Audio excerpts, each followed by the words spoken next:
Olá, meus irmãos, bem-vindos. Estamos aqui em nosso estudo para homens. Na Igreja Batista da Graça, nós temos mensalmente a nossa reunião dos homens, onde a gente estuda um livro, e temos aí durante muitos anos estudado vários livros, e um dos livros que a gente tem estudado agora é esse livro aqui, o livro sobre a vida de Abraão, da Mundo Cristão. Estamos aqui com Alberto chegando, deixa eu só baixar aqui. Oi, Alberto, tudo bom? Vamos lá, né? Bem, gente, então a gente tem estudado esse livro aqui, o livro de Abraão, da editora Mundo Cristão. Vou só desativar aqui os comentários, só para facilitar aí a observar o intérprete, ok, irmãos? Então, ajuda a interpretar, a olhar o intérprete. Então, estamos estudando esse livro, certo? Hoje a gente vai para o capítulo 6 desse livro aqui, certo? Então, a nossa reunião dos homens, nossa igreja, ela ocorre mensalmente, todo domingo de manhã, uma vez por mês, um domingo por mês de manhã. Augusto está perguntando aqui se o livro tem online. Não tem não, Augusto. Esse livro aqui, se eu não me engano, ele não tem formato Kindle não, certo? Bem, a gente tem então a gente tem essa reunião, uma vez por mês, no domingo, na nossa igreja de 8h30, onde os homens se reúnem, tomam um café juntos e estudam um capítulo do livro, certo? Então, que é esse livro aqui que a gente tem estudado. A gente já estudou vários livros dos heróis da série Heróis da Fé do Mundo Cristão. Esse aqui é o último que a gente está estudando agora. E isso tem sido um tempo muito bom de aprendizado, certo? Então, hoje a gente vai estudar o capítulo 6. Então, vamos orar ao Senhor para que Ele esteja nos capacitando, nos orientando, para a gente poder iniciar aqui o nosso estudo. Amém? Então, vamos orar. Oremos. Senhor Deus, Pai eterno, Deus santo, misericordioso, te pedimos nesse momento, Pai, Tua graça, Tua misericórdia sobre nós. Nos ajuda, Senhor Deus, a avançarmos, Pai, no conhecimento da Tua palavra, Senhor. Que como homens aqui reunidos, nós possamos refletir sobre a Tua bondade em nossas vidas. Que nós possamos, como homens também, Senhor, refletirmos a imagem do Teu Filho em nós, liderarmos nossas famílias, trabalharmos com honra, trabalharmos e mostrarmos, Senhor Deus, para o mundo o reflexo de Cristo em nós. Que nós possamos ser homens para a glória de Deus e que a Tua palavra, Senhor Deus, nos oriente, nos ensine, que nós possamos exercer a nossa masculinidade conforme a Tua verdade, a Tua vontade. Pedimos e agradecemos em nome de Jesus. Amém. Bem, não sei se aqui o pessoal aí está chegando devagarzinho. A gente vai estudar hoje o capítulo 6 aqui do livro de Abraão, da Mundo Cristão. Vou mostrar aqui mais uma vez para vocês, certo? Quem está nos visitando hoje. Mundo Cristão, Abraão, capítulo 6. O título do capítulo é Correndo na Frente de Deus. Bem, irmãos, a vida ela é uma confusão, né? Por muitas vezes nós somos colocados em situações onde a gente precisa decidir sobre coisas que muitas vezes são desagradáveis. É posto diante de nós uma decisão. E qualquer decisão que a gente for tomar na nossa vida sempre vai dar resultados que talvez não sejam tão agradáveis. Vão de alguma forma afetar as outras pessoas. Então é importante a gente entender, é importante a gente compreender que essas confusões elas fazem parte de uma condição caída em que nós vivemos as nossas vidas, né? Esse mundo ele nem sempre nos coloca em posições favoráveis. E por esse motivo a gente precisa tomar decisões que muitas vezes são basicamente ou fazemos, ou não fazemos, ou esperamos. Ele dá aqui alguns dilemas. Primeiro ele fala sobre um dilema ocupacional. Imagina você estar empregado num determinado local, numa metrópole, numa região com muitos recursos para você e sua família. E aí você recebe a proposta de um novo emprego em um local onde você talvez ganhe um salário muito maior, mas os recursos são bem mais escassos nesse local, assim, em termos de recursos de conforto, né, para a sua família. Então, de alguma forma, você vai tomar uma decisão pautada numa melhoria financeira, mas você vai afetar a sua família de certa forma. E, apesar do aumento de renda, de certa forma o conforto vai ser trazido com esse aumento de renda, mas algumas coisas você vai acabar perdendo. Então, você está diante dessa decisão que você precisa tomar. Outra coisa também é, por exemplo, se você é uma mãe de família e tem uma oportunidade de tomar uma decisão de voltar a estudar ou de entrar num determinado mestrado, doutorado, sei lá, alguma coisa assim, e que você sabe que a parcela da sua vida em que você vai, o fato de ser mãe, isso vai afetar, você tem que tomar uma decisão. Não é o nosso caso aqui, nós homens, né, mas também isso se aplica a nós, que podemos, em determinado momento, ter que tomar uma decisão a respeito de emprego, de trabalho, de família, e isso acaba nos levando a situações em que qualquer direção que a gente for tomar, a gente vai acabar sendo, de certa forma, afetado. Ou então, talvez você esteja enfrentando um dilema romântico, ele também traz aqui, que é o fato de você adoraria se casar, você tem alguém que você tem namorado, tem noivado e você tem vontade de casar com aquela pessoa. No entanto, existem algumas características daquela pessoa que tem incomodado você e que você diz assim, rapaz, será que é a pessoa certa? E você fica com essa preocupação, esse pensamento, será que de fato vai ser bom mesmo eu tomar essa decisão? Então, de certa forma também você pode está enfrentando também dilemas financeiros. O que isso quer dizer? Você precisa comprar ou adquirir determinadas coisas, talvez um carro novo, ou uma casa, ou construir isso na sua casa, e você talvez esteja em dúvida do que decidir, porque o orçamento está apertado, e aí você tem que decidir, se eu tomar essa decisão, eu vou melhorar o conforto da minha família, mas eu vou me endividar um pouco mais. Será que vale a pena eu... Então, às vezes você está em alguns dilemas. A gente enfrenta determinados dilemas na nossa vida. E muitas vezes, por não saber agir, por não saber que decisão tomar, a gente fica esperando a ação de Deus, esperando Deus agir. E aí você fica naquela, ou eu continuo esperando Deus agir, ou será que Deus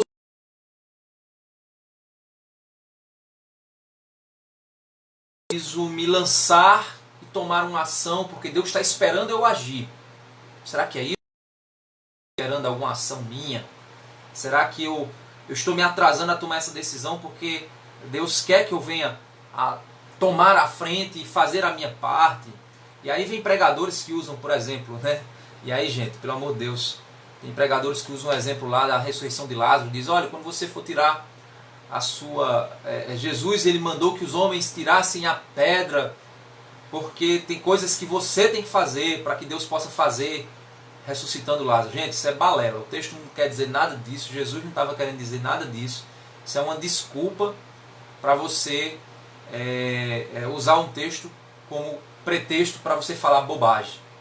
Então, na realidade, é fato sim que Deus tem momentos em que Deus nos chama a agir, mas tem momentos que Deus nos chama a esperar. E aí, essa é a grande questão. Quando eu devo esperar? Quando eu devo agir? Por muitas vezes, nós tomamos mais a decisão de agir do que esperar. Isso é o mais natural no nosso coração. Principalmente quando você acha que a coisa está demorando muito. E você começa cada dia mais que a coisa demora. Cada vez mais que você espera e nada acontece, nada se resolve. mas o sentimento de que você tem que fazer alguma coisa ou de que Deus está mandando você fazer alguma coisa aumenta em seu coração. E aí não demora muito, quando menos espera, você está correndo na frente de Deus, esperando que Deus dê aprovação para aquilo que você quer fazer, ou que Deus venha limpar qualquer bagunça que você deixa no meio do caminho quando você tentar fazer aquilo que você acha que deve fazer, ou tomar aquela decisão que você acha que deve tomar. Infelizmente, irmãos, a gente queria não precisar de tomar decisões em alguns momentos. Muitas vezes a gente tem que escolher o menor entre dois males, porque a gente só tem duas opções diante de nós, e aí a gente tem que decidir de um lado ou de outro o que fazer. O mundo ideal seria aquele mundo em que eu tenho uma decisão boa e uma decisão ruim. E aí, obviamente, eu vou na direção da decisão boa. Isso é o mundo ideal. Mas o mundo ideal não existe. O mundo que existe é um mundo em que eu tenho 2 decisões, 3 decisões, 4 decisões, 5 decisões. E delas eu vejo várias vantagens em umas e desvantagens em outras, e eu não sei o que fazer, e não está claro para mim, e agora o que é que eu faço? Meu Deus, para onde eu vou? Então, isso é o que acontece aí na nossa caminhada. É exatamente dentro desse contexto que nós lidamos agora com o dilema de Abraão. Abraão, ele lá em Gênesis, capítulo 15, verso 4, Deus havia prometido o seguinte para Abraão, dizendo lá em Gênesis 15, verso 4: E eis que veio a palavra do Senhor a ele, dizendo: Este não será o teu herdeiro, mas aquele que das tuas entranhas sair, este será o teu herdeiro.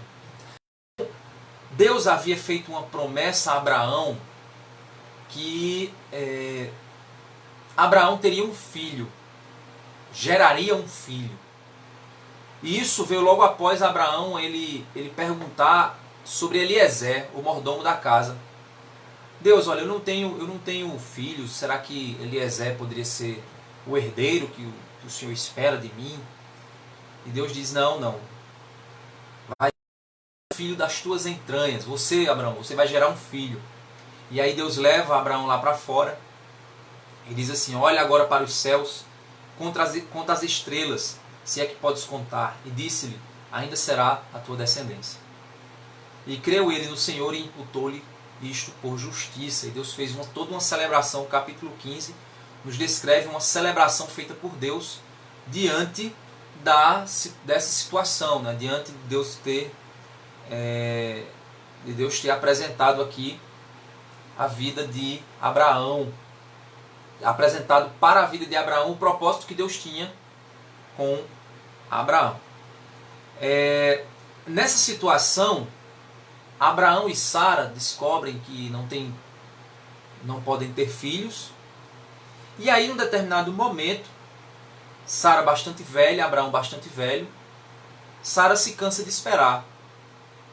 A pressão de gerar um filho se tornou muito grande, porque Deus havia prometido. No entanto, o próprio Deus havia cerrado o ventre de Sara, fechado o ventre de Sara. E a percepção que se tinha naquele tempo era de fato que Deus havia feito isso, né? Porque hoje a gente, na ciência, você vai lá e tenta descobrir uma causa. Aí você vai lá e diz: não, é porque ela tem um cisto, não é porque ela tem não, é porque ele tem problemas nos espermatozoides, ou você tenta encontrar uma razão para explicar. No entanto, a percepção que as pessoas tinham era de fato que Deus havia fechado a madre, fechado o ventre de Sara, e Sara não podia ter filhos. E eles estavam ficando velhos, a pressão ia aumentando cada dia mais, quando se perguntava: e aí? Cada mês, quando a menstruação de Sara chegava, eles tinham a resposta de Deus: não. Todo mês, não. Outro mês, não. E aí o tempo ia passando, ela talvez já estava na menopausa, já havia cessado o costume das mulheres, como a Bíblia assim chama, e nada aconteceu. Sara cansou de esperar. E aí, se você lembrar lá em Gênesis 12, 16, foi quando Abraão foi para o Egito, e lá Abraão ele fez de conta que era irmão de Sara, e o faraó, para ganhar o respeito de Abraão e talvez casar ali com Sara, né? Sara era uma mulher muito bonita, ele dá, lá em Gênesis 12:16, diz que ele dá ovelhas e bois, jumentos e jumentas, servos e servas e camelos. Dentre esses servos e servas estava então a serva Agar, que se torna serva de Sara. É lá em Gênesis 16:2 que Sara chega para Abraão e diz o seguinte: já que o Senhor me impediu de ter filhos, possua a minha serva, talvez eu possa formar família por meio dela. Bem, Deus havia dito, em Gênesis 15:4, que Abraão geraria um filho. Óbvio, né? Abraão poderia gerar um filho. Então talvez eles dois juntos, né? Abraão seria pai de uma nação, muitos herdeiros viriam após o nascimento do filho de Abraão. E aí Sara deve ter pensado juntamente com Abraão, olha, o costume daquela época, e era aceitável socialmente, é que uma serva poderia ser usada para gerar filhos para o seu senhor. E ele poderia possuir mais de uma mulher. E isso não era mal visto pela sociedade.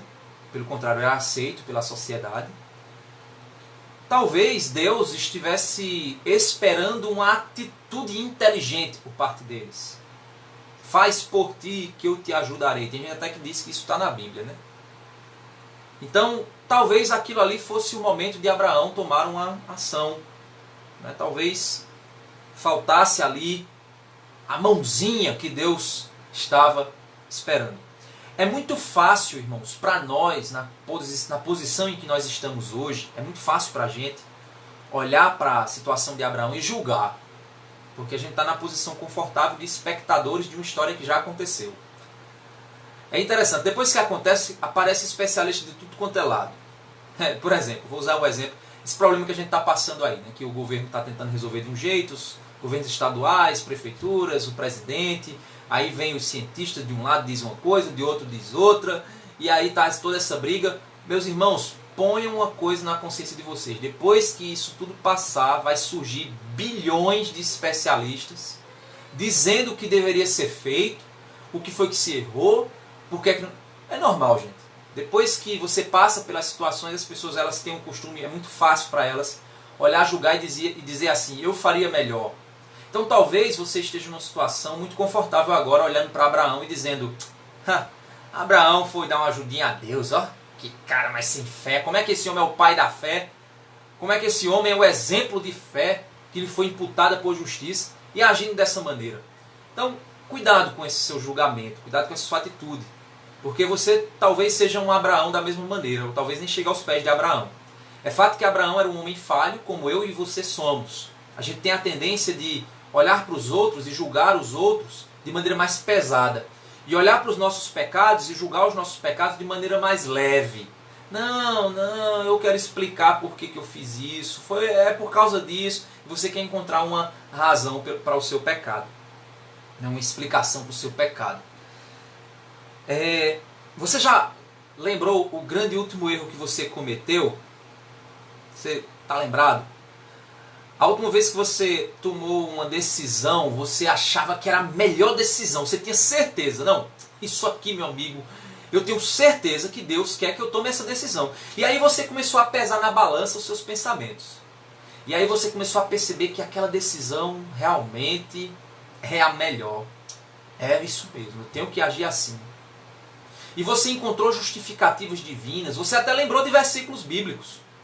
Você lembrou de versículos, até esse versículo bíblico aqui, ele defende a minha posição, ele defende o que eu quero tomar aqui, a minha ação que eu quero tomar aqui. Você talvez até já pensou nisso, refletiu assim. Por um momento parecia ser a melhor escolha do mundo. E quando você escolheu, depois de um tempo, você diz, meu Deus, me perdoe, eu pequei. Não era para eu ter feito isso, que bobagem eu fiz. Pronto, essa é a mesma sensação, a mesma situação que Abraão está aqui juntamente com Sara. Socialmente aquilo era aceitável.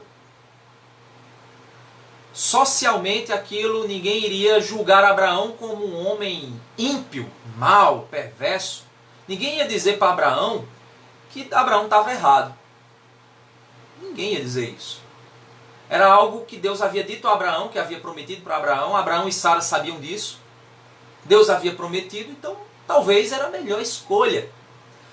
Só que, e é interessante que legalmente, dentro daquela cultura, qualquer filho desta forma, adotado pelo casal, mesmo tendo sido gerado por uma serva, era como se ela fosse uma barriga de aluguel, de fato ele era encarado legalmente como um filho dos dois, de Abraão e Sara. Então, isso não teria problema algum do ponto de vista jurídico, do ponto de vista social.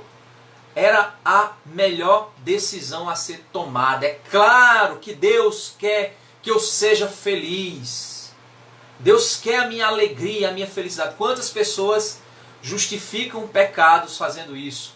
Aquele rapaz que quer namorar com aquela descrente, aquela menina que tem uma fé diferente da dele, aquela menina que vai tomar decisões na vida diferente das decisões que ele toma pautado na palavra de Deus, mas ele olha assim e diz, olha, ela é tão bonita, ela me faz tão feliz, ela é uma pessoa tão boa, uma pessoa tão honesta. O único problema dela é que ela não é crente, ou seja, ela é morta espiritualmente. É o problema dela, bichinha. O único problema dela.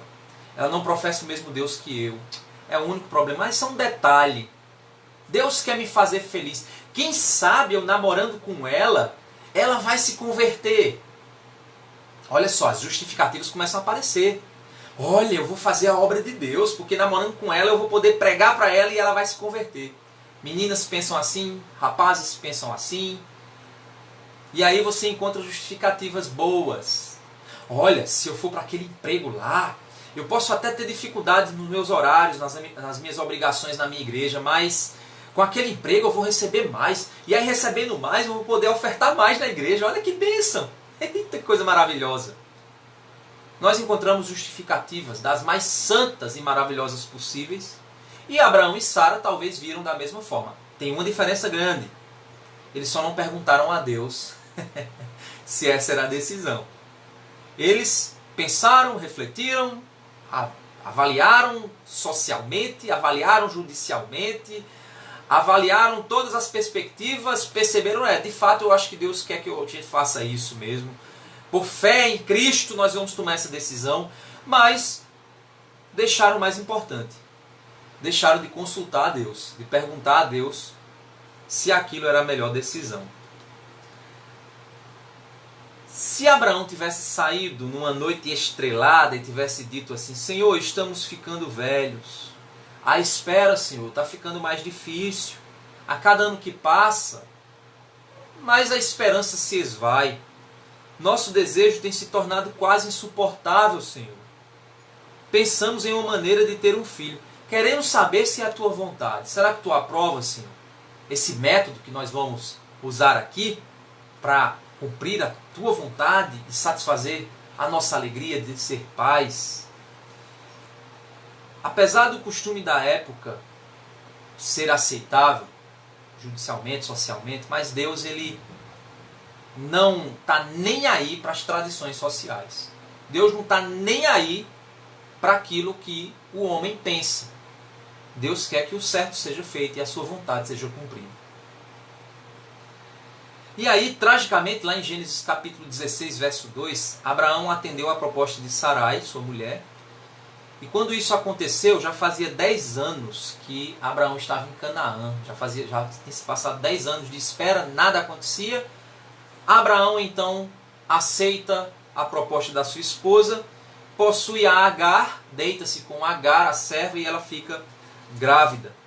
Daí surgem aquelas questões. Olha aí, eita, Deus me abençoou, tá vendo? A mulher está grávida. Só pode ser bênção de Deus. Só pode ser aprovação de Deus. Deus nunca permitiria que essa mulher ficasse grávida de mim se eu não estivesse abençoando a nossa decisão.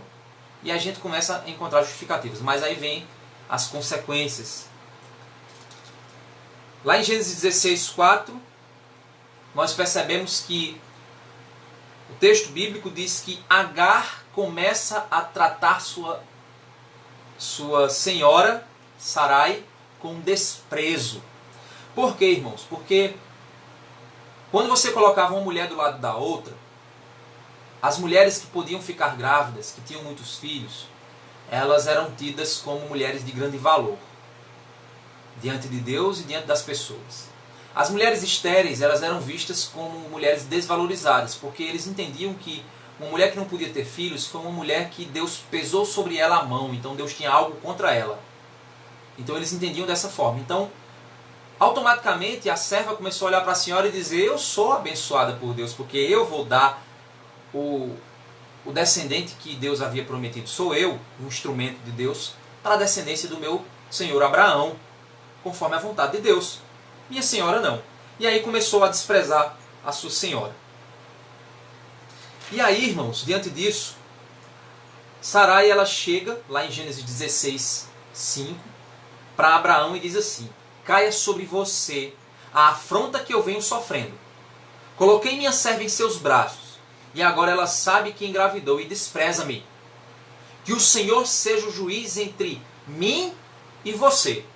E é interessante que agora, nessa hora, Sarai finalmente clamou a Deus, chamou Deus para o problema. Ei Deus, vem cá, vem cá, vem cá, o senhor está vendo o que está acontecendo aqui? Quer dizer, eles tomaram a decisão errada, a decisão começa a gerar consequências ruins para eles, e agora ela chama Deus para... Oh Deus, vem cá, vem ver aqui o que está acontecendo. Nessa hora Deus aparece, né, no coração deles. E agora, olha o que Abraão responde, lá em Gênesis 16, 6. Abraão respondeu: sua serva está em suas mãos. Faça com ela o que achar melhor. Foi a forma mais sutil que Abraão chegou para dizer o seguinte: foi você que inventou isso. Você plantou. Agora, colha. Te vira. Foi você que inventou esse negócio. Então, dá um jeito. Dá teus pulos. Isso foi a resposta de Abraão. Olha só que situação difícil começa a se gerar no casamento daquele casal. De repente, meus irmãos, um lar harmonioso se transforma em uma zona de combate. Indivíduos que haviam confiado em Deus e almejavam sua bênção começaram a usar o nome dele para lançar maldições um sobre o outro. Agar, que costumava respeitar Sarai, começou a se sentir superior e tornou-se insolente. Então, com Abraão e Sarai se estranhando, Sarai viu-se inesperadamente indispensável. Agar não conseguiu aguentar a crescente pressão e fugiu sozinha para o deserto. A vida estava definitivamente confusa naquela casa. Agar estava numa situação tão difícil, passando por uma pressão tão difícil, por uma violência emocional, não relata-se violência física aqui, mas com certeza ela estava passando por um tipo de violência emocional, perseguição, um clima pesado dentro da casa. O Abraão, que havia possuído ela, que havia deitado-se com ela, não pronunciava nenhuma única palavra para defender aquela que estava grávida do filho dele. Sarai agora perseguindo a sua escrava, achando que ela estava desprezando ela, e agora a mão pesava sobre aquela mulher, e ao ponto de ela ficar tão desesperada que ela fugiu para o deserto. Imagina, uma mulher grávida fugir para o deserto. E olhe que a gente não vivia, naquele tempo não se vivia a segurança relativa que a gente tem hoje por aqui. Deserto era lugar de salteadores, deserto era lugar de animais, deserto era lugar realmente era um lugar onde ninguém queria ir. Só que Agai preferiu o deserto do que estar na casa do seu senhor. Então pensem que inferno aquela mulher estava vivendo naquela casa, e o quanto ela viu como única solução fugir para o lugar onde ninguém gostaria de ir, para o deserto, colocando sua vida em risco, seu filho em risco, sua gravidez em risco, para tentar fugir daquela situação que ela estava. Mas, irmãos, o Senhor é bondoso com aqueles que são oprimidos. O Senhor é bondoso, porque Agar, ela não tinha nenhuma culpa pelo que estava acontecendo com ela. Ela era escrava, ela foi colocada numa situação difícil. Ela tinha que, de fato, servir, ela era orientada pelos seus patrões. Seu patrão, Abraão e Sara, eram os exemplos de fé que ela deveria seguir. Ela era egípcia. A única fé que ela havia conhecido era a fé nos múltiplos deuses do Egito. E agora ela via um homem e uma mulher com atitudes que representavam um Deus diferente. E agora esses dois se levantam e desprezam aquela mulher. E aquela mulher sofre por uma situação que ela não escolheu. Ela estava naquela condição de escrava. Mas Deus, ele olha para os oprimidos. Deus, ele olha para as pessoas que sofrem. E muitas vezes, meus irmãos, você homem, que por conta da sua covardia, da sua atitude errada, você prejudica outras pessoas. Entenda uma coisa, Deus está olhando. Você que machuca sua esposa, miserável. Você homem miserável. Você homem que deixou de ser homem no momento em que agrediu sua esposa. Ou emocionalmente ou fisicamente. Você é um covarde. Você é um miserável de um criminoso. Você merece a cadeia. Porque você é um criminoso. Você que está fazendo isso com sua esposa. Deus está vendo, meu irmão. Deus está vendo isso. E a mão do Senhor vai pesar sobre você. Tenha certeza disso. Não estou aqui prenunciando maldição sobre a sua vida, mas eu estou dizendo a você e te alertando que Deus está vendo os que são oprimidos pela sua ignorância, pela sua covardia. Deus está vendo a sua esposa sendo deixada, aqueles que precisam de você sendo deixados de lado, aqueles que Deus está vendo. Deus está vendo. Então, Deus irá em favor daqueles que sofrem. Porque você é um covarde. É duro isso, né, irmãos? Eu me coloco na mesma condição. De entender que aquilo que eu falhar, existe um Deus para proteger de mim pessoas para as quais eu pequei. E aqui Deus, em Gênesis 16, 7 ao 10, nós vemos o seguinte. O anjo do Senhor encontrou Agar perto de uma fonte no deserto, no caminho de Sur. E perguntou-lhe: Agar, serva de Sarai, de onde você vem? Para onde vai? Aquela mulher estava perdida. Respondeu ela: estou fugindo de Sarai, a minha senhora. Disse-lhe então o anjo do Senhor: volte à sua senhora, sujeite-se a ela. Disse mais o anjo: multiplicarei tanto os seus descendentes que ninguém os poderá contar. Olha que, meus irmãos, que maravilhoso. O anjo pré-anunciou a mesma bênção que anunciou a Abraão, anunciou a Agar. Porque Abraão seria pai de muitas nações, de uma nação numerosa. Agar também geraria um filho de Abraão. E esse filho também seria semelhante a Isaac, o que viria depois. Meus irmãos, ao encorajar Agar a voltar para Abraão e Sarai, o anjo deixava uma coisa implícita. Sabe qual era a coisa implícita que Deus disse a ela? Deus vai cuidar de você e abençoá-la. Sujeite-se à sua senhora. Deus está vendo. Deus está de olho. E ele transmitiu a ela uma promessa similar feita a Abraão. Multiplicarei tanto os seus descendentes que ninguém os poderá contar. Está lá em Gênesis 16, 10. Depois, lá em Gênesis 16, verso 11 e 12, Deus disse o seguinte, na sequência, do texto. O anjo disse: você está grávida e terá um filho, e lhe dará o nome de Ismael, porque o Senhor a ouviu em seu sofrimento. Ele será como jumento selvagem, sua mão será contra todos. A palavra jumento, o hebraico é peré.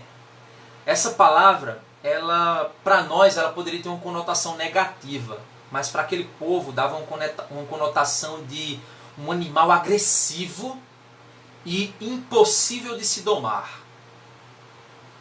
Ele será como um jumento selvagem, um animal poderoso, duro, sem talvez muita aparência de beleza, mas difícil de lidar. Corajoso, forte. Será esse Ismael. Então, o que basicamente poderia significar é que Ismael seria um homem agressivo, nascido de um lar agressivo.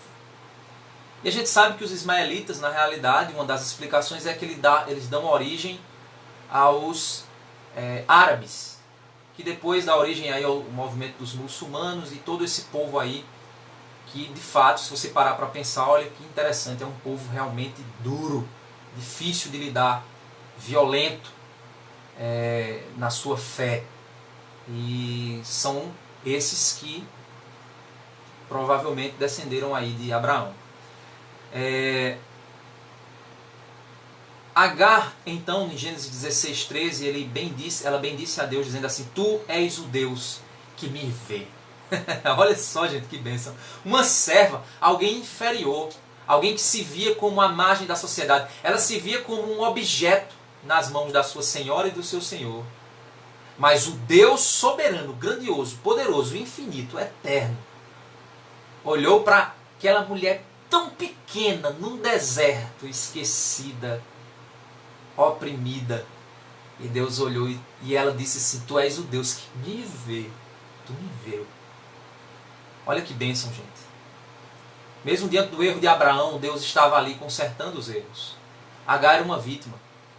Isso me dá esperança, meus irmãos, porque eu não sou um homem perfeito. E você também não é um homem perfeito. Você vai cometer erros. Eu vou cometer erros. Mas a esperança que me dá é que eu oro ao Senhor que Ele visite aqueles que eu prejudiquei. Aqueles que talvez por uma decisão errada minha eu fiz o mal sem fazer o bem. Por uma covardia, por uma omissão. Eu peço ao Senhor: Senhor, visita, Pai, aqueles que são tão pequenos que de alguma forma eu pequei contra eles. Isso é a minha esperança, que o meu Deus é justo e bom. Eu não sou, mas Ele é. Então nós precisamos pedir a Deus que a gente não venha tomar decisões erradas. Mas, meus irmãos, nós podemos descansar no Senhor que se a decisão errada ela vier, Deus, Ele cuidará daqueles em quem nós machucamos. E os pesos das nossas decisões erradas pesarão sobre nós, e nós aprenderemos no Senhor, porque Deus é bom e a sua misericórdia dura para sempre. Irmãos, quando Ismael nasceu, Abraão tinha 86 anos. Quando Isaac nasceu, Abraão tinha 100 anos. Está lá em Gênesis 21:5. Percebam que Abraão e Sara tentaram apressar a Deus, numa tentativa de fazer o Senhor se adequar ao plano deles. Eles não queriam esperar pelo Senhor. Eles achavam que Deus estava demorando. E por achar que Deus estava demorando, eles começaram a encontrar alternativas para tomar uma ação. E essas alternativas levavam a uma decisão deles que era socialmente aceita, mas divinamente não questionada. Deus não foi questionado pela decisão deles. Eles tentaram apressar a Deus para adequar Deus à agenda deles. Mesmo assim, Deus fez eles esperar mais 14 anos até que eles recebessem a bênção do filho. Deus em nenhum momento ele mudou a agenda dele por causa da pressão que foi recebida pela decisão errada de Abraão e Sara. O fato, meus irmãos, de nós tomarmos a dianteira e achar que a gente pressiona Deus para apressar a agenda dele, não muda a agenda de Deus. Quando a gente tenta coagir o Senhor para que Ele nos dê aquilo que queremos, no instante em que queremos, Deus ele nos responde, sabe o quê? Você não está pronto para receber o que você quer. Esta bênção não é boa para você neste momento. Você tem muito a aprender. Portanto, confie em mim.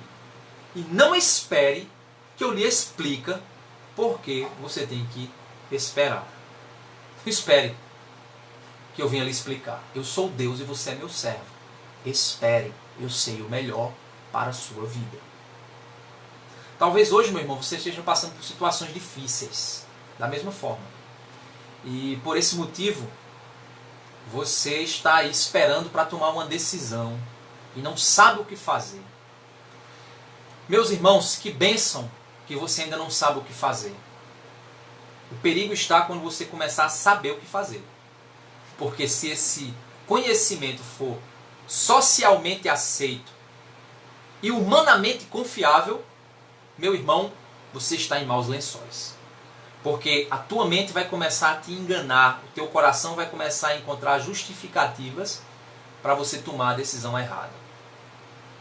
Então, enquanto você não sabe o que fazer, meu irmão, espere no Senhor. E no dia que você souber o que fazer, pergunte ao Senhor, pois Ele vai dizer sim, não ou espere. E você tem que esperar mais 14, mais 15, mais 20 anos. Mas Deus irá te guiar. Não tenha medo se você acha que você está se omitindo, pois Deus conhece o teu coração. Se você estiver sendo covarde, Deus conhece o teu coração. Apresenta isso diante do Senhor. Diga, Senhor, tira do meu coração a covardia que talvez não esteja me permitindo agir como homem. Mas ao mesmo tempo, Senhor, não me deixa me achar tão homem a ponto de tomar uma ação que eu vá prejudicar alguém. E depois eu vá descobrir que eu estava correndo na tua frente, Senhor. Não, não deixa que eu faça isso. E aí, meus irmãos, existem 4 imperativos que podem te ajudar a refletir bem. Primeiro, ande um pouco mais devagar.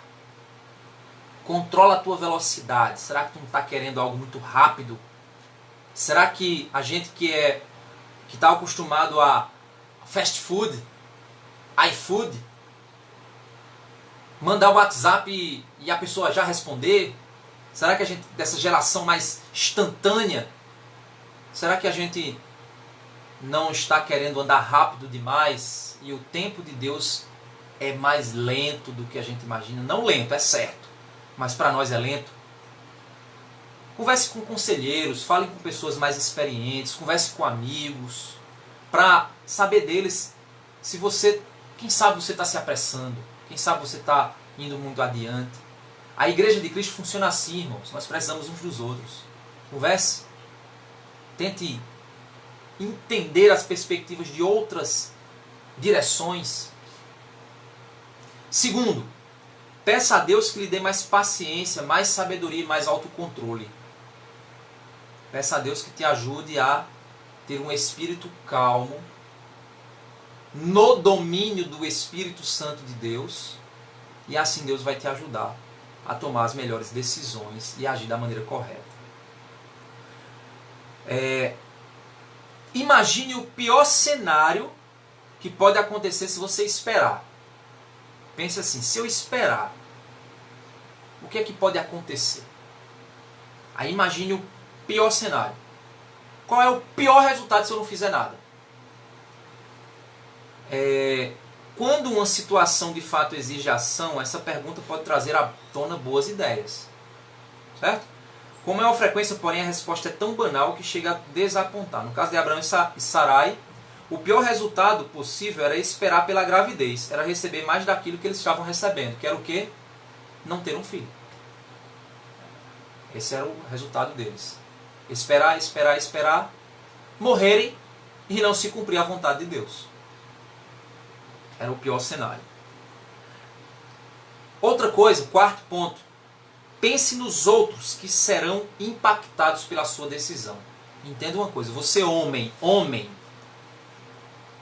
tuas decisões afetam tua família inteira. Lembra Adão? Deus olhou para Adão e disse assim, toda a terra será maldita por tua causa, toda a terra será maldita. Então, meus irmãos, nós líderes de nossas casas, precisamos entender que Deus, Ele nos responsabilizará pelas nossas escolhas. É difícil isso, né? É difícil. Mas isso é o exercício da confiança em Deus. Toda decisão sua, você vai impactar outras pessoas. Até quando você não decide, você já está impactando outras pessoas. É difícil, né, gente? É difícil. A vida cristã não é fácil. Mas Deus, Ele está exercitando em nós um tipo de conhecimento, de habilidade, que aqui o autor ele chama de disciplina da demora. A disciplina da demora está sempre escrita no coração do povo de Deus. Meus irmãos, nós precisamos aprender a esperar. E quando a gente acha que já esperamos demais, é sinal de que precisamos esperar mais. Precisamos esperar mais. Espere em Deus, descanse nele, ore ao Senhor, avalie as suas ações, deixe Deus guiar sua vida. Se Deus, na palavra dele, ele disse algo para você de maneira clara, espere. Se Deus diz claramente na sua palavra, por exemplo,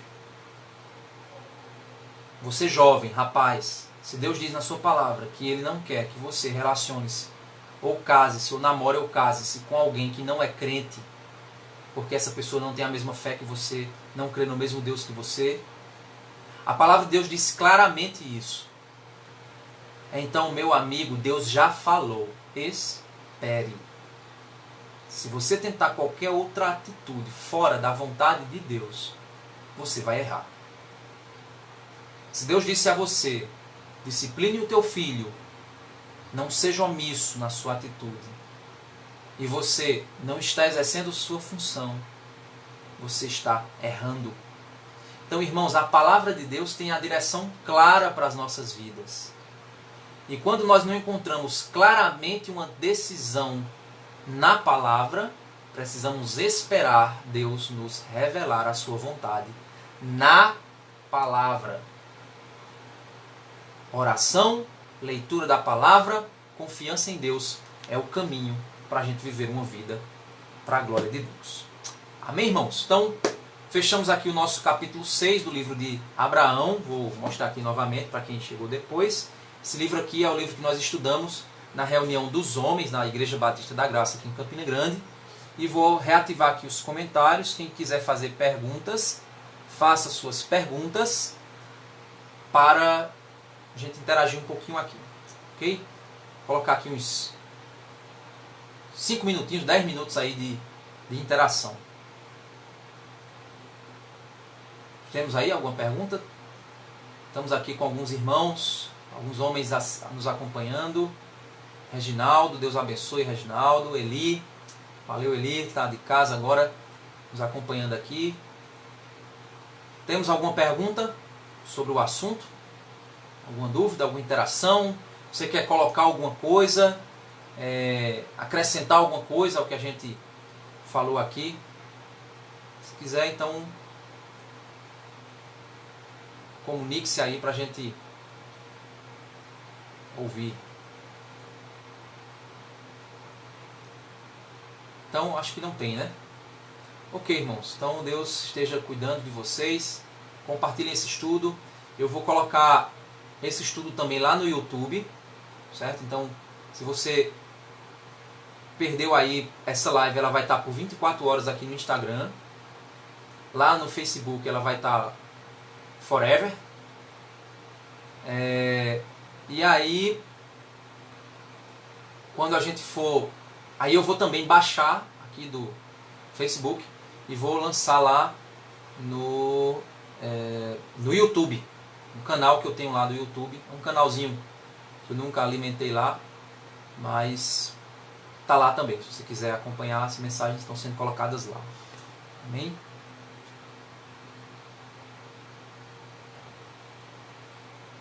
Uma pessoa perguntou, acho que é pastor, quem se casou e não tinha... Quem se casou e não tinha aceito a Jesus, ainda depois fez essa escolha, sem ter esperado em Deus. Bem, quando a gente tem um casamento que já foi consumado, e nós temos um crente e um descrente, né, pessoas de fés diferentes, isso vai gerar muito conflito dentro do casamento. Mas aquelas pessoas, elas tomaram uma decisão em períodos de ignorância, elas não tinham compreensão da palavra, não tinham compreensão da vontade de Deus. E depois de casados, um deles se converte. É isso que eu estou querendo dizer, certo? Depois de casados, um deles se converte. A graça de Deus vai repousar sobre a vida daquele casal e vai ajudá-los, aquela esposa ou aquele marido crente e aquele incrédulo Deus vai usar instrumentos para edificar e fazer crescer aquela pessoa crente e usar aquela pessoa para fazer crescer um incrédulo, certo? Deus vai garantir isso. Lá em Coríntios diz, né? O descrente é santificado pela convívio com o crente, certo? Agora, se você é solteiro, pode esperar, pode buscar um crente em Cristo Jesus, então não cai no erro, não faz isso não, porque você agora tem consciência de que você está errado, certo?